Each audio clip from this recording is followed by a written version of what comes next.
एक बार फिर से मेरे YouTube चैनल पर आपका स्वागत है।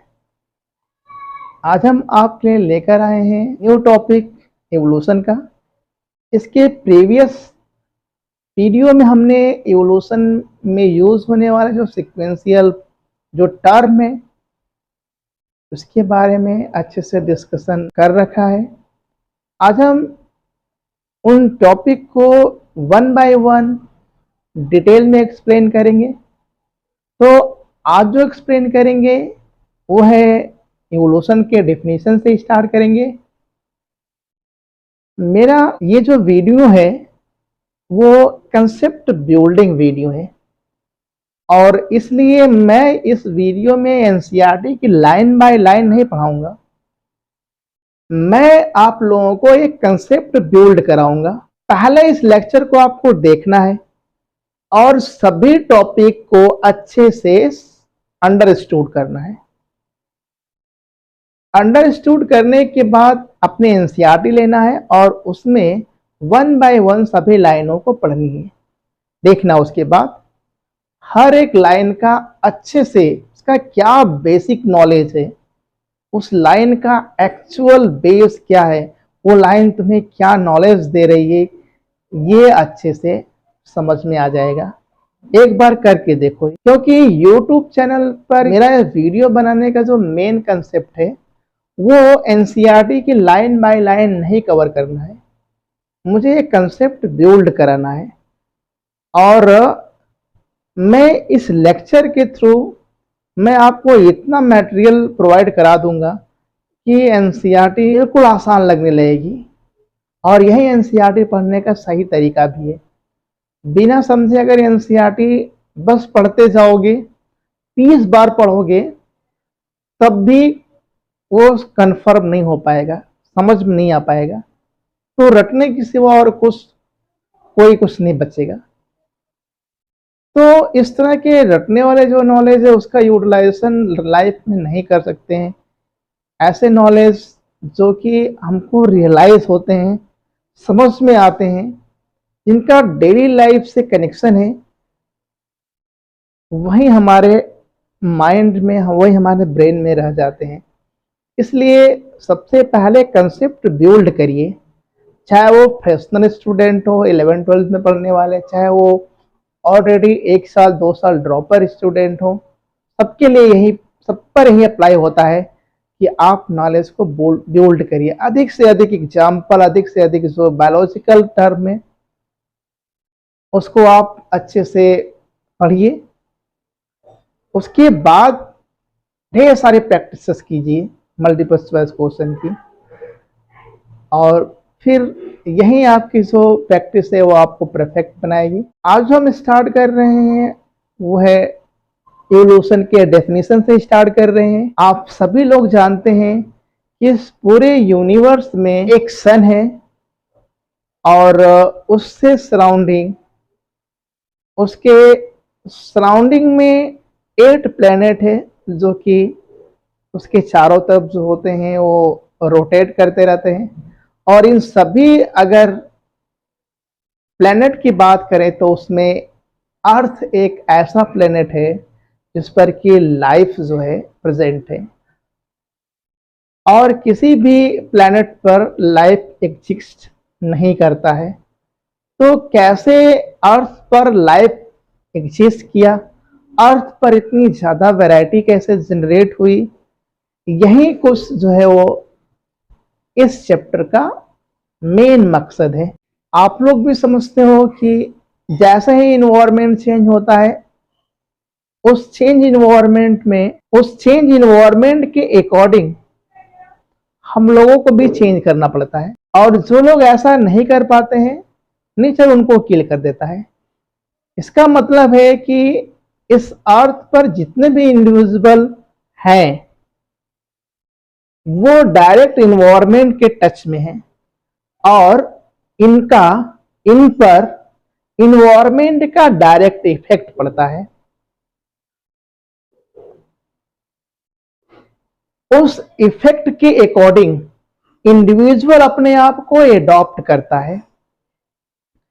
जिनके पास एडॉप्टेशन के लिए स्पेशल कैरेक्टर होते हैं, वो तो एडॉप्ट कर लेते हैं कुछ, लेकिन जो ऐसा नहीं कर पाते हैं वो उनको जो है नेचर किल कर देता है, और इस तरह से वह इस नेचर से इलिमिनेट हो जाते हैं, और इलिमिनेट होकर के यह एविडेंसेस के फॉर्म में यहाँ पर रह जाते हैं। और इन्हीं एविडेंसेस को हम लोग क्या स्टडी करके और भी कुछ तरीकों से हम लोग ऐसा समझते हैं कि एक वर्ड इवोल्यूशन जैसा इस अर्थ पर कुछ हो रहा है। तो इवोल्यूशन एक्चुअली क्या है, तो सही सेंस में अगर बात करें तो इन्वायरमेंट के इफेक्ट से इंडिविजुअल के अंदर कुछ स्पेशल जो कैरेक्टर डेवलप होता है, जो कि उनको उस इन्वायरमेंट चेंजिंग इन्वायरमेंट में उनको सक्सेसफुली जो सरवाइव होने में उनकी हेल्प करता है। इस चेंजेस के लिए उसके पास जो कैरेक्टर जनरेट हुआ है वो नेक्स्ट जनरेशन में ट्रांसफर होता है। तो नेक्स्ट जनरेशन जो होती है वो अपने पेरेंट्स से और भी ज़्यादा एडवांस हो जाती है, क्योंकि उनमें जो बर्थ के समय से है वो उनके पास उस इफेक्ट के लिए जो कैरेक्टर होते हैं बर्थ के साथ ही उसमें जो होते हैं चले जाते हैं। और अब इस तरह से नेक्स्ट जनरेशन में वो जो कैरेक्टर जो होता है उसके जो इंडिविजुअल होते हैं उनमें और कैरेक्टर एडवांस होते जाते हैं। इस तरह से कैरेक्टर जो होते हैं हर एक जनरेशन में चेंजेस होते रहते हैं, कंजर्व होते रहते हैं, और यही चेंजिंग यही कंजर्वेशन जो होते हैं मिलियंस बिलियंस ईयर्स में जो होते हैं वो इस तरह से चेंज हो जाते हैं कि अपने एंसेस्ट्रल इंडिविजुअल से बिल्कुल अलग हो जाते हैं, सेपरेट हो जाते हैं। और अगर वो सेक्सुअली अगर सेपरेट हो गए तो न्यू स्पीसीज का फॉर्मेशन कर देते हैं। तो इस तरह से न्यू स्पीसीज फॉर्म हो जाती है। तो इतनी जो वैरायटी बनी है कहीं ना कहीं वो इसी का रिजल्ट है कि न्यू कैरेक्टर्स होते हैं इंडिविजुअल में जनरेट होते रहते हैं, कंजर्व होते रहते हैं। इन्वायरमेंट का इफेक्ट होता है, हमेशा इन्वायरमेंट हमेशा चेंज होता रहता है, और इस तरह से इंडिविजुअल जो होते हैं अपने पेरेंट्स से बिल्कुल क्या हो जाते हैं, अलग हो जाते हैं और न्यू स्पीसीज का फॉर्मेशन कर देते हैं। इस बेसिस पर अगर हम इवोल्यूशन के डेफिनेशन की अगर हम बात करें तो पहला जो वर्ड आता है कि इवोल्यूशन एक कॉन्टिन्यूअस प्रोसेस है। ये समय के साथ जो होता है, टाइम के साथ जो होता है, हमेशा चलता रहता है और इसको कोई देख नहीं सकता है। टाइम के साथ जो एविडेंसेस अर्थ पर रह जाते हैं उन्हीं एविडेंसेस की स्टडी करके बस एक तरह का इमेजिनेशन कर पाते हैं कि कहीं न कहीं इतने समय पहले कुछ इंडिविजुअल इस टाइप का था, अब जाकर के ऐसा हो गया है। तो बस इसी तरह का इमेजिनेशन ही इस चैप्टर में हमको मिल पाएगा। तो ये बात समझ में आ गई होगी कि जो इवोल्यूशन है यह एक कंटिन्यूअस प्रोसेस होता है, जिसमें कि इंडिविजुअल जो होते हैं, चाहे कोई भी इंडिविजुअल हो, मिलियंस बिलियंस ऑफ ईयर्स में जो होते हैं वो अपने एंसेस्ट्रल इंडिविजुअल से अलग हो जाते हैं और न्यू स्पीसीज का क्या करते हैं, फॉर्मेशन करते हैं। इवोल्यूशन जो होता है वो इसमें प्रेजेंट टाइम में भी चल रहा होता है, लेकिन इसको हम लोग सीन नहीं कर सकते क्योंकि ये मिलियंस ईयर्स में होने वाले एक ऐसे चेंजेस हैं जो कि धीरे धीरे कंजर्व होते होते इंडिविजुअल जो होते हैं वो अपने एंसेस्टर से क्या हो पाते हैं, अलग हो पाते हैं। तो इस तरह से ये हो गई इवोल्यूशन की डेफिनेशन। तो इवोल्यूशन एक तरह का ऐसा बायोलॉजी की ब्रांच है जिसको हम लोग बोलते हैं बायो इवोल्यूशन। तो इसमें हम लोग स्टडी करते हैं, इसमें हम लोग कलेक्ट करते हैं वो सारे एविडेंसेस जो कि हमको एक तरह का इमेजिनेशनरी जो कंसेप्ट देते हैं कि कहीं ना कहीं इंडिविजुअल पास्ट टाइम में इस तरह से रहा है और प्रेजेंट टाइम में अब जा करके ऐसा चेंज हो गया है, क्योंकि इन्वायरमेंट हमेशा क्या है, चेंजेबल है। तो निश्चित तौर पर इंडिविजुअल भी क्या करेगा, चेंज होगा और चेंज होकर के न्यू स्पीसीज का फॉर्मेशन करेगा। तो सबसे बड़ी बात यहाँ पर यह होती है कि यहाँ अर्थ पर सुपीरियर क्वालिटी के इंडिविजुअल ही रह पाते हैं। ये नेचर सुपीरियर क्वालिटी को ही प्रिफर करती है, जो इंफीरियर क्वालिटी होती है इनका imagination time to time nature करती रहती है और इस तरह से नए जो स्पीसीज होती है वो जनरेट होती है। तो ये तो बात हो गई इवोल्यूशन की। अगर इवोल्यूशन से पहले अगर चले तो यहाँ पर जो है एक यूनिवर्स है, सोलर सिस्टम है। ये इनकी ओरिजिन कैसे हुई, इनके बारे में पहले ही हमको डिस्कस करना है। तो पहला यहाँ पर जो टॉपिक हम यहाँ पर इवोल्यूशन में है, इवोल्यूशन के डेफिनेशन की बात, तो वो है origin of universe or cosmic evolution. तो इस चैप्टर में इवोल्यूशन जो स्टार्ट हुआ है उसमें हम लोग पहले यूनिवर्स की इवोल्यूशन की बात करेंगे। पहले ये यूनिवर्स कैसे आप बना, फिर सोलर सिस्टम कैसे बना, सोलर सिस्टम में जो अर्थ पर लाइफ कैसे पॉसिबल हुआ, और लाइफ अगर पॉसिबल अगर हो भी गया तो इतनी वैरायटी कैसे जनरेट हुई, इन सभी के बारे में यहाँ पर वन बाय वन स्टडी करनी है। तो हम लोग पहले स्टडी करेंगे origin of universe or cosmic evolution की। तो कॉस्मिक इवोल्यूशन, तो यहाँ पर हम लोग पहला जो स्टेटमेंट यहाँ पर हम लिखे हैं, surrounding environment along with universe is called nature. तो नेचर क्या है, जिस नेचर की बात करते हैं कि अगर एक बार बर्थ हुआ है तो मरना क्या है, नेचर है। तो यही नेचर है कि इन्वायरमेंट जो हमारे सराउंडिंग में है और ये पूरा यूनिवर्स को अगर लेते हैं तो यह नेचर्स में आता है।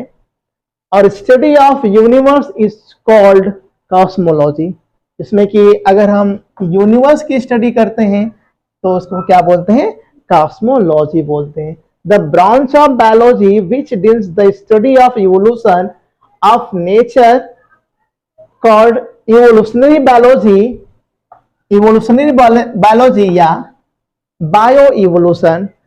This word was first introduced by Mayer 1970। 1970 में मेयर ने इस स्टडी करने वाले जो बायोलॉजी की जो ब्रांच है उसको इवोल्यूशनरी बायोलॉजी कहा या बायो इवोल्यूशन नाम दिया। तो यूनिवर्स की इवोल्यूशन के लिए यहाँ पर दो हाइपोथेसिस दी गई है। तो हाइपोथेसिस एक तरह का इमेजिनेशन है, इसका कोई फैक्ट कोई एविडेंस नहीं है, बस एक तरह का क्या है कि इमेजिनेशन है। तो इस तरह के यूनिवर्स के लिए यूनिवर्स की ओरिजिन कैसी हुई, इसके लिए एक इमेजिनेशन जो दिया, तो इसी इमेजिनेशन को ही हम लोग बोलते हैं कि two main hypothesis belonging to cosmic evolution. Cosmic evolution के लिए दो हाइपोथेसिस नाम दिया गया। पहले हाइपोथेसिस है big bang hypothesis for origin of universe. तो बिग बैंग जो हाइपोथेसिस है वो उसका रिलेशन जो होता है वो ओरिजिन ऑफ यूनिवर्स है। और एंड नेबुलर हाइपोथेसिस जो है, जिसको कि लाप्लास एंड कॉन्ट ने दिया है, जिसमें कि उन्होंने बताया है ओरिजिन ऑफ सोलर सिस्टम। अगर यूनिवर्स अगर ओरिजिनेट हो गया तो सोलर सिस्टम का ओरिजिन कैसे हुआ, इसके बारे में जो हाइपोथेसिस दी गई उसको क्या बोलते हैं, नेबुलर हाइपोथेसिस। तो समझ में बात आ गई होगी कि बिग बैंग हाइपोथेसिस का रिलेशन जो है वो इवोल्यूशन ऑफ यूनिवर्स है और नेबुलर हाइपोथेसिस का जो रिलेशन है वो ओरिजिन ऑफ सोलर सिस्टम से है। यही पहले टॉपिक में हमको यही बात करनी है। तो पहले हम स्टार्ट करने जा रहे हैं big bang hypothesis for origin of universe. तो यूनिवर्स की ओरिजिन कैसे हुई, इसके बारे में अगर हम बात करें तो ये जो हाइपोथेसिस है, this hypothesis of this hypothesis are these hypotheses are first time given by Abby Lametry in 1931। तो एबी लैमेट्री जो थे ये जो है वो 20th सेंचुरी के साइंटिस्ट थे जिन्होंने इस हाइपोथेसिस को जो है वो इंट्रोड्यूस करा एंड सपोर्टेड बाय, और इसका जो सपोर्ट करने वाले जो दो साइंटिस्ट हैं वो है गैमो 1952 एंड डिक 1964। तो डिक एंड गैमो ने इस हाइपोथेसिस का क्या किया, सपोर्ट किया, but actual big bang word actually coined by astronomer Fred Hoyle. Fred Hoyle ने सबसे पहले बिग बैंग वर्ड जो है वो इंट्रोड्यूस किया। हाइपोथेसिस तो एबी लैमेट्री की है, लेकिन वर्ड जो है बिग बैंग जो है वो फ्रेड होयल का है।